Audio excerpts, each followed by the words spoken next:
بسم اللہ الرحمن الرحیم. آپ کے رائے کے ساتھ میں ہوں رجا کفیل اور میرے ساتھ شریک گفتگو ہیں عامر محبوب اور اعجاز عباسی.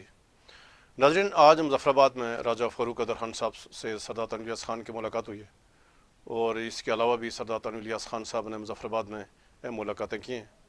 اور اسی طرح اسلام آباد میں صدر ریاست سے اہم شخصیات کی ملاقات ہوئی. پھر لاہور میں مسلم نون آزاد کشمیر کے صدر شاہ غلام قادر کی بھی اہم ملاقاتیں ہیں. ہم یہ جو سیاسی ملاقاتیں ہیں ہم اس کے اوپر تفصیل سے بات کریں گے. پھر کل پاکستان تحریک انصاف نے 8 فروری کو جو انتخابی تنظیم کے خلاف جو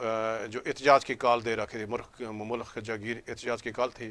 اس کو مؤخر کر کے اب صرف سوابی میں تحریک انصاف کا جلسہ ہوگا، اور پورے جو ان کے لوگ ہیں سارے اب صرف سوابی میں آئیں گے. اور جو دوسرا جو آج کی سب سے جو بڑی خبر ہے کہ ایس ایس پی ریٹائرڈ راجہ عرفان سلیم صاحب نے وزیر اعظم چودھری انور اللہ کی جو پالیسیوں اس کے اوپر شدید تنقید کی ہے، اور وزیر اعظم کو علی ذوالقرنین صاحب کی موجودگی میں ان کو چارج شیٹ کیا ہے. تو ناظرین، ان ساری موضوعات پہ بات کریں گے، لیکن آغاز کرتے ہیں ہم ایس ایس پی جو راجہ عرفان سلیم صاحب ان کے گفتگو میں جو ان کے اعزاز میں ایک راجہ مناف صاحب ہیں انہوں نے استقبالیہ دیا. اس استقبالیہ سے راجہ عرفان صاحب نے خطاب کیا. تو ناظرین، پہلے آپ کو عرفان سلیم کا یہ خطاب سناتے ہیں. بابر علی ذوالقرنین صاحب، آپ کی حیثیت کو ختم کرنے کی کوشش کی گئی ہے،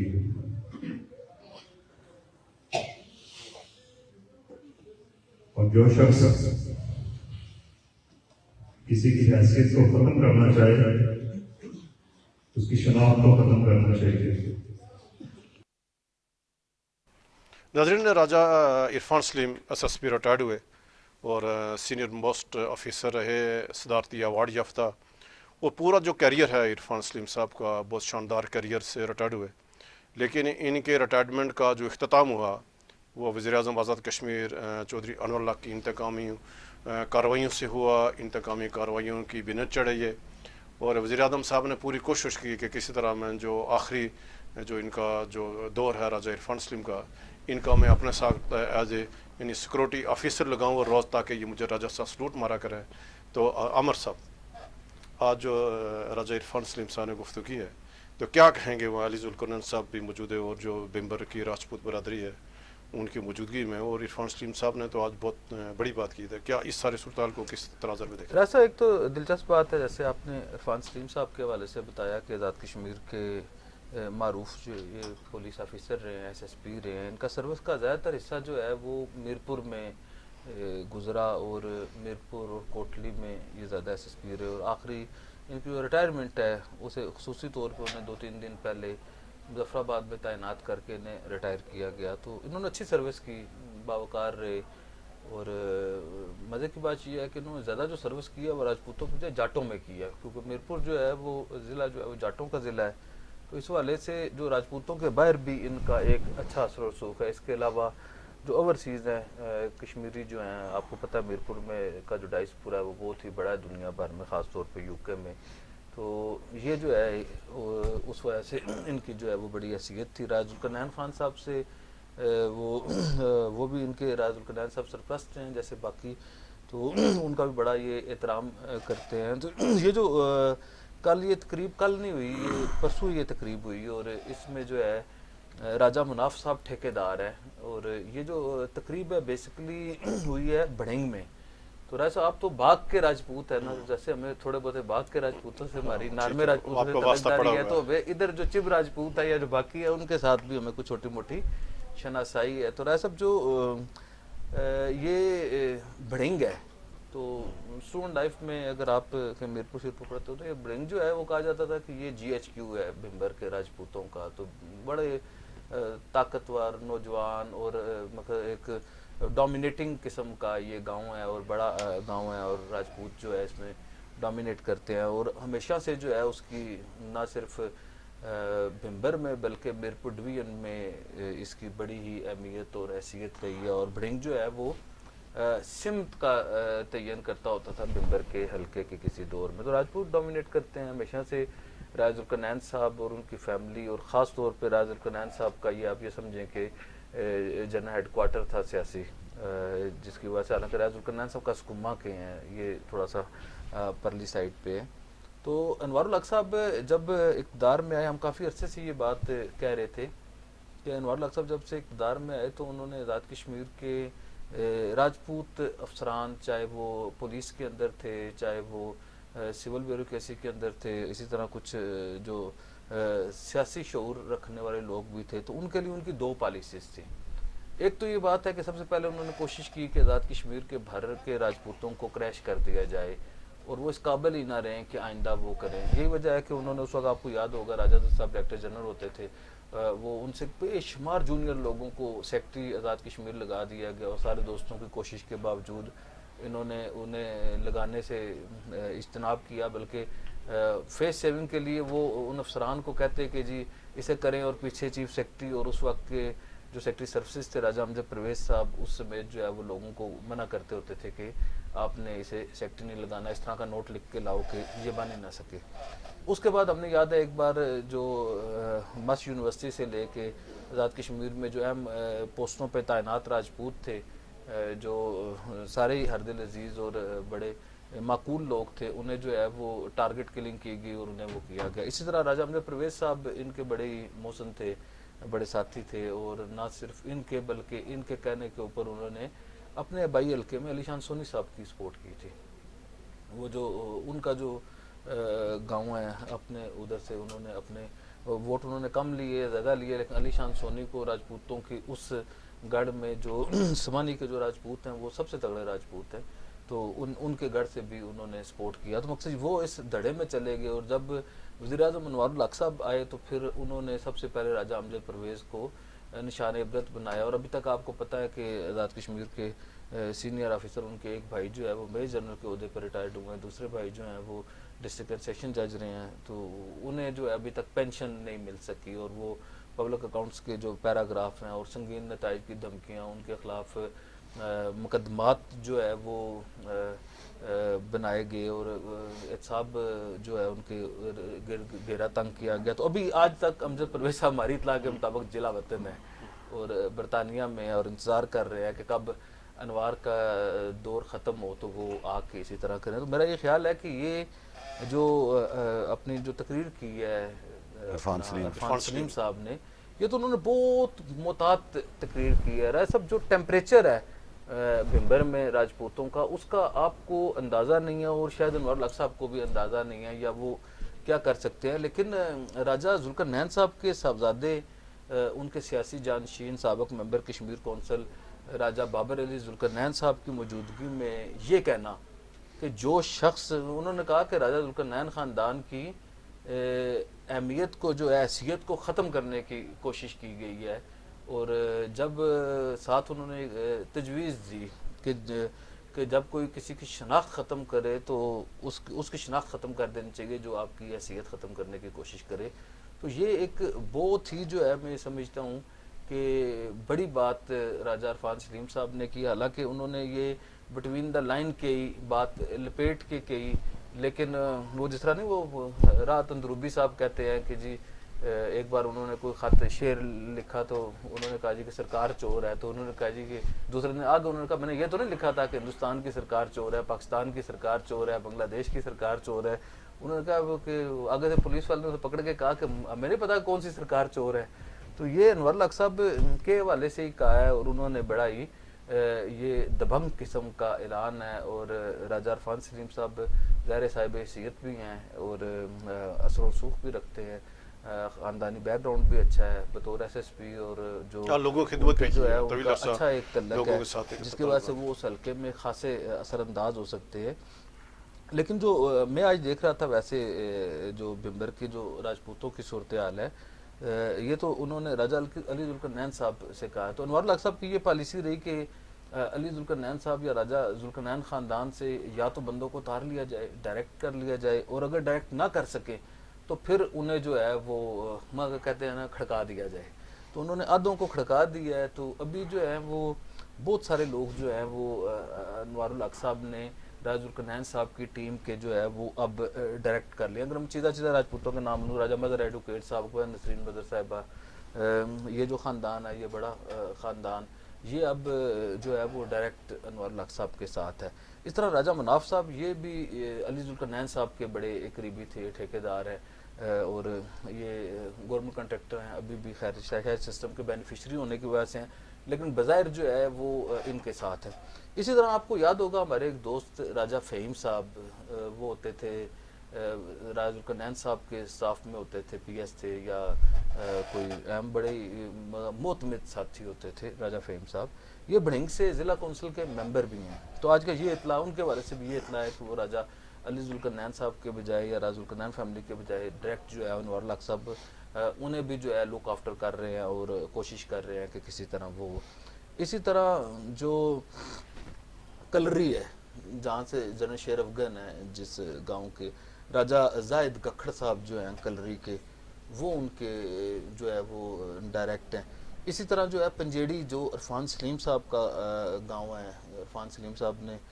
بات تو خیر بڑی سنگین کی ہے یا وہ اسے خوفناک بات کی ہے, لیکن ابھی جو میں دیکھ رہا تھا پنجیڑی میں راجہ پرویز اقبال صاحب جو ہیں وہ انوار الحق صاحب کے ساتھ ڈائریکٹ ہیں. اسی طرح جو ہے راجہ شہزاد اعظم صاحب, یہ طارق فاروق صاحب کے ساتھ ہوتے تھے, پھر انہیں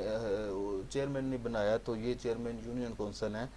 پنجیڑی کے, تو یہ بھی اب انوار الحق صاحب کے ساتھ ڈائریکٹ ہیں. اسی طرح کرنل ریٹائرڈ افتخار صاحب ہوتے تھے, یہ پہلے طارق فاروق صاحب کے ساتھ ہوتے تھے پنجیڑی میں, اب جو ہے یہ بھی انوار الحق صاحب کے ساتھ آ گئے ہیں. تو راجہ گور خادم صاحب پنجیڑی والے, وہ بھی اب ان کے ساتھ ہیں. اسی طرح راجہ امتیاز صاحب ایک سابق امیدوار ہوتے تھے, آپ کو یاد ہوگا پنجیڑی سے, وہ بھی انوار الحق صاحب کے ساتھ ڈائریکٹ ہیں. راجہ ارشد محمود صاحب ریٹائرڈ ڈی سی جو ہیں, وہ بھی آج کل جو ہے وہ ان کے ساتھ ہیں. تو انوار الحق صاحب کافی حد تک راجہ ذوالقرنین صاحب کے ساتھ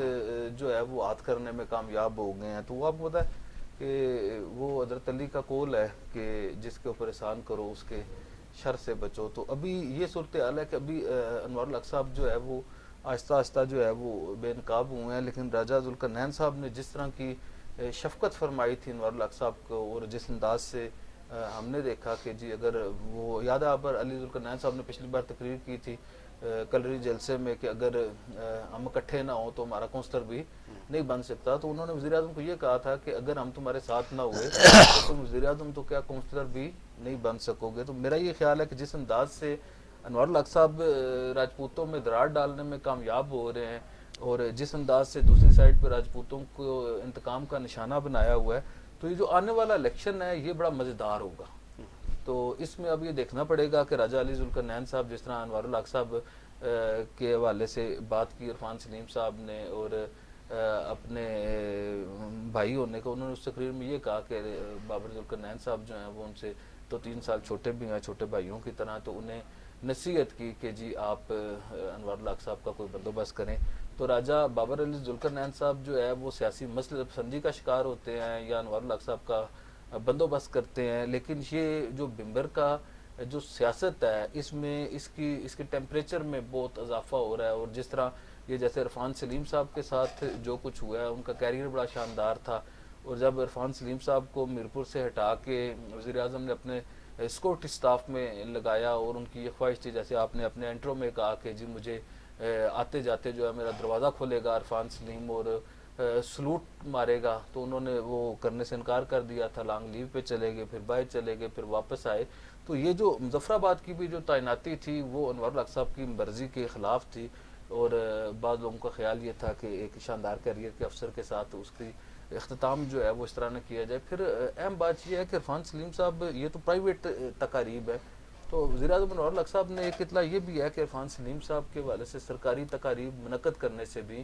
منع کیا تھا. تو میں یہ سمجھتا ہوں کہ یہ ایکشن ہے,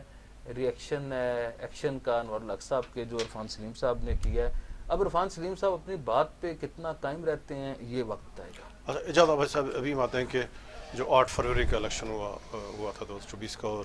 جس میں پاکستان تحریک انصاف, مولانا فضل الرحمان, ایم کیو ایم سمیت جو اور بے شمار جماعتیں تھیں جو بلوچستان کی پارٹیاں, سب کو انہوں نے اس جو الیکشن ہے, ایون کہ پاکستان پیپلز پارٹی نے بھی کہا کہ ہمارے ساتھ زیادتی ہوئی. تو پاکستان تحریک انصاف نے پہلے اعلان کیا تھا کہ کل جو 8 فروری کا ہے تو وہ ریاست ملک گیر اس کا احتجاج ہوگا, اور وہ اس کو انہوں نے جب مینار پاکستان میں جلسے کی اجازت مانگی جس کو جانے ملی. تو کیا اطلاعات ہیں ناظرین کو بتائیں کہ کل جو پاکستان تحریک انصاف ہے یعنی ان مبینہ جو دھاندلی کے خلاف کل کیا کر رہے ہیں؟